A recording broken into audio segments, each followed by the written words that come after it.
Aya, sasa jambo la muhimu ambalo kila mtu anapaswa kulijua ni kwamba mtu yoyote asiyejitambua, chochote anachokifanya huwa inakuwa ni tatizo kwake.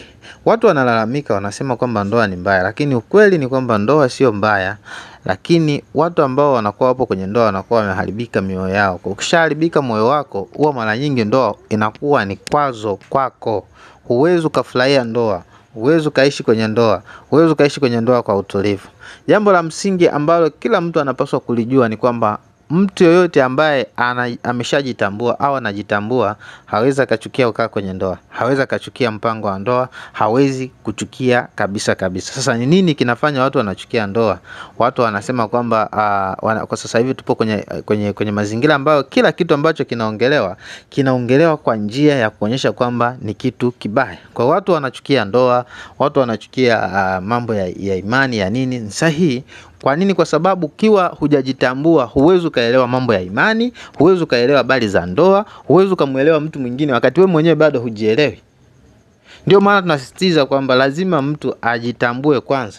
Huwezi ukaishi vizuri na mume wako, huwezi ukaishi vizuri na mke wako, huwezi ukaishi vizuri na mtoto wako, huwezi ukaishi vizuri na majirani zako, huwezi ukaishi vizuri na bosi wako, huwezi. Popote utakapokuwa, chochote utakachokuwa unafanya, utakuwa tu unahisi kwamba wewe unanyanyasika katika maisha yako. Utafanya kazi utahisi unanyanyasika, utafanya biashara utahisi unanyanyasika, utaishi kwenye hii dunia utahisi unanyanyasika. Kwani kwa sababu moyo wako umejaa mashindano, umejaa manunguniko, umejaa kuhisi unaonewa, umejaa kuhisi kwamba unanyanyaswa. Kwa hiyo hata kitu ambacho ulipaswa kukifanya kwa uwezo wa kufanya, uwezo ukakitekeleza. Leo wanawake wanakataa kuwatii wanaume.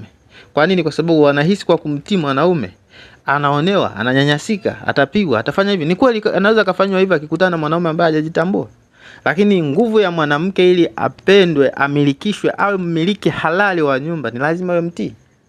Lazima awe mnyenyekevu. Mwanamke yote anayeshindana na mwanaume hawezi hata siku moja akawa mmiliki. Wanaume wanashindwa kuhudumia wake zao, kuwapenda, kwa maana ya kuhudumia mahitaji yote ya nyumbani na kila kitu, kuchukua zile nafasi zao za kiume. Kwa nini? Kwa sababu wanahisi kwamba wakufanya hivyo watapoteza pesa, watapoteza mali, lakini kwa kufanya hivyo wamepoteza mamlaka yao. Kwa wanadharaulika, lakini hofu iliyo ndani yao ambayo inasababishwa na kutokujitambua ndio iliyokamata maisha ya watu. Kwa mtu anasema kwamba ndoa ni mpango wa shetani, ndoa ni kitu kibaya.